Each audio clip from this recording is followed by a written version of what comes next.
అవినాష్ రెడ్డి గారు మాట్లాడుతూ అసలు గత 5 ఏళ్లలో ఏదో రామరాజ్య పాలన ఉన్నట్లు ఏది జరగనట్లు తర్వాత ఈ 100 రోజుల్లోనే అంతా చాలా ఉపద్రవాలు అంతా ప్రళయాలు జరిగినట్లు నిన్న ఆయన మాట్లాడారు. తర్వాత శాంతి భద్రతల గురించి కూడా ఆయన మాట్లాడితే అసలు పులివెందుల ప్రాంతం అనేది వైఎస్ఆర్లు ఎంటర్ అయిన తర్వాత శాంతి భద్రతలు ఎలా ఉండేవి, అంతకుముందు డిఎన్ఏడి గారి హయాంలో శాంతి భద్రతలు ఎలా ఉండేవి ఒకసారి బేరీజ్ వేసుకోవాలి ఆయన. అసలు ఈ ఫ్యాక్షన్ విధానం కానీ ఈ అంటే ఎవరు మీకు సరిగా ఎలక్షన్స్లో ఆపోజిట్ చేస్తారని వాళ్ళను చంపాలనే సాంప్రదాయము ఆ ఒరవడి స్టార్ట్ అయిందే వైఎస్ఆర్లతో. అసలు ఈ 5 ఏళ్లలో ఏమీ జరగనట్లు అసలు ఇప్పుడు పెద్దగూడలో నాగమ్మను రేప్ చేసి మర్డర్ చేసింది ఎవరో అవినాష్ రెడ్డి చెప్పాలి. తర్వాత చంద్రబాబు నాయుడు గారు వచ్చారని వాళ్ళ ఊర్లో అమ్మగపల్లి రూట్లో పోతాంటే టపాసులు పేల్చారని నాగరాజును మర్డర్ చేసింది ఆ తర్వాత ఎవరు చేశారో అవినాష్ రెడ్డి చెప్పాలా. దుద్దగుంటలో పరమేశ్వర రెడ్డి అనే అతన్ని కిరాతకంగా హత్య చేశారు, అది ఏం జరిగిందో చెప్పాలి. అంటే ఇవన్నీ వాళ్ళ హయాంలో జరిగినట్టు కాదా, ఇప్పుడు ఏదో జరిగినాయని ఇప్పుడు ఏదో కొత్తగా అసలు పులివెందుల్లో ఈ భయభ్రాంతులకు గురి చేసి ఈ రకమైన దాడులు చేసి మిమ్మల్ని ఒప్పించుకొని ఇదంతా సృష్టించింది అసలు మీరు కాదా? అసలు మీరు పులివెందుల్లో ఉండే శాంతి భద్రతల గురించి వాటి గురించి మాట్లాడే నైతిక హక్కు అనేది అసలు మీకు లేనే లేదు. తర్వాత రెండో పాయింట్ వచ్చేసి అక్రమ మైనింగ్ గురించి మాట్లాడాడు. ఎవరైనా మీరు విలేకరులు ఉన్నారు, మీరు ఉన్నారు, టీడీపీ గవర్నమెంట్ కూటమి ప్రభుత్వం వచ్చిన తర్వాత ఇల్లీగల్ మైన్స్ అనేది లేకుండా ఎవరు లీజ్ ఉంటే వాళ్ళు చేసుకోమన్నారు. ఇల్లీగల్ మైన్లన్నీ వాళ్ళంతకు వాళ్ళే స్వచ్ఛందంగా ఆపుకున్నారు. ఇక్కడ అక్రమ మైనింగ్ ఎక్కడ జరగలేదు. అలాంటిది అక్రమ మైనింగ్ జరుగుతుందని ఆయన మాట్లాడటం. అసలు అక్రమ మైనింగ్ కానీ వీటి గురించి మాట్లాడాల్సి వస్తే అసలు మీ వైఎస్ఆర్లది దాంట్లో వ్యాపారంలో భాగస్వామిగా ఉన్నాయా నాకు ఇది తెలియలేదు. నాకు కొంచెం రౌడీజంగా ఉండేవాళ్ళు అతను కావాలా, వీళ్ళను నామినేషన్ తట్టుకోవాలంటే భాగస్వామిగా రాజారెడ్డి గారిని చేర్చుకుంటే భాగస్వామిగా చేర్చుకునే పాపానికి ఆయన్ని హత్య చేసి ఆ మైనింగ్ సామ్రాజ్యాన్ని కైవసం చేసుకొని దాంట్లో వచ్చే విపరీతమైన డబ్బులతో రాజకీయం చేసి అసలు మీ వైఎస్ఆర్ల రాజకీయ పునాదులే నీకు అక్రమ మైనింగ్ హత్యతో వచ్చినది కాదా? ఆ విషయం కూడా నువ్వు వచ్చి మర్చిపోతే ఎట్లా?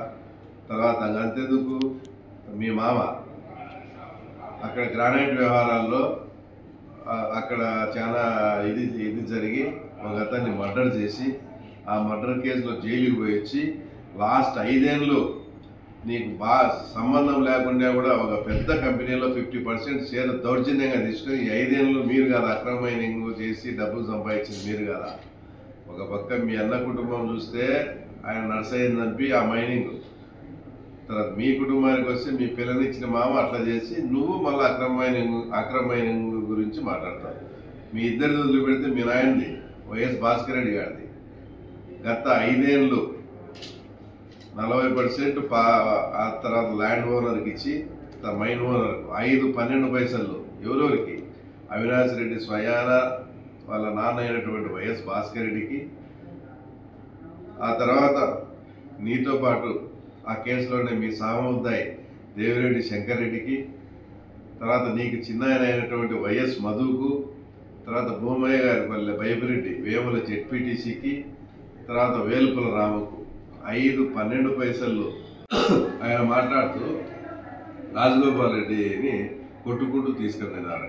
అసలు నాకు ఒకటి తెలియక అర్థం కదా, రాజగోపాల్ రెడ్డి ఇష్యూ నేను డీప్గా చెప్పాను. ఎందుకంటే అది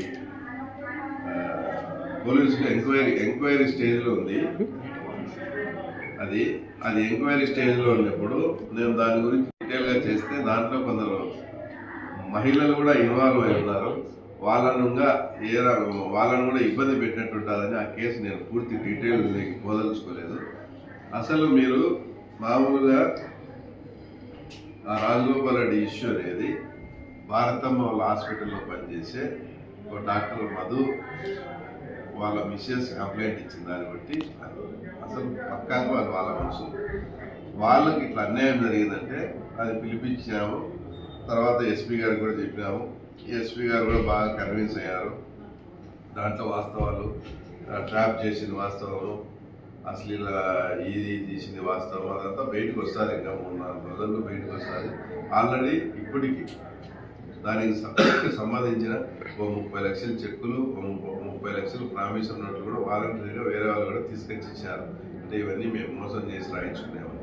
అట్లా ఒక బాధితురాలి పక్క మన వాళ్ళు పోయి ఏదో చేస్తే దాన్ని కూడా రాజకీయం చేసి మీ హాస్పిటల్లో పనిచేసే వాళ్ళకు న్యాయం చేయాలని కూడా మా వాళ్ళు ప్రయత్నం చేస్తే దాన్ని కూడా రాజకీయం చేసి దాన్ని కూడా ఇది చేయడం దారుణం. అవన్నీ కూడా ఒక 3-4 డేస్లో తప్పకుండా వాస్తవాలు రాజగోపాల్ రెడ్డి ఇష్యూ ఏంది, వాళ్ళ మిస్సెస్ ఇష్యూ ఏంది, డాక్టర్ మధు అనే డాక్టర్ వాళ్ళ మిస్సెస్కి ఏమాత్రం ఎంత మేర అన్యాయం జరిగింది అవన్నీ కూడా 3-4 రోజుల్లో ఎఫ్ఐఆర్ కూడా అయిపోయి అంతా బయటకు వస్తుంది. దాంట్లో మహిళలు ఉన్నారు కాబట్టి నేను ఇంకా పూర్తి తర్వాత డెప్త్ లేకపోలేదు. వాళ్ళ మనుషులకు న్యాయం చేయాలని పోయి మా గురించి సాక్షిలో దాష్టీకం అన్నారు సార్. అది కూడా 2-3 రోజుల్లో పేపర్లోకి వస్తుంది. ఏదేమైనప్పటికీ మా చంద్రబాబు నాయుడు గారు చాలా శాంతి భద్రతలు వాటి మీద చాలా ఇదిగా ఉన్నారు కాబట్టి ఇక్కడికి వచ్చిన ఆఫీసర్లు కూడా వైఎస్ఆర్ పార్టీలో వైఎస్ఆర్ కాంగ్రెస్ పార్టీ అధికారంలో ఉన్నప్పుడు ఎవరైతే ఇక్కడ అపాయింట్మెంట్ అయినారో అలాంటి వాళ్ళకు తొత్తులుగా పనిచేసే ఆఫీసర్లు కాకుండా చాలా నిజాయితీగా హానెస్ట్గా పనిచేసే ఆఫీసర్లు వేసినారు కాబట్టి ఇదంతా చాలా సక్రమంగా జరుగుతూ ఉంది. లేదంటే మీరు చెప్పినట్లే మీలాంటి ఆఫీసర్లు ఏంటి అది అట్లే ఉండదు. ఇక్కడ చాలా ట్రాన్స్పరెంట్గా జరుగుతుంది కాబట్టి మీరు శాంతి భద్రతల గురించి ఆలోచించాల్సిన అవసరం లేదు. మేము దాని మీద చాలా బాగా కట్టుబడుతున్నాం.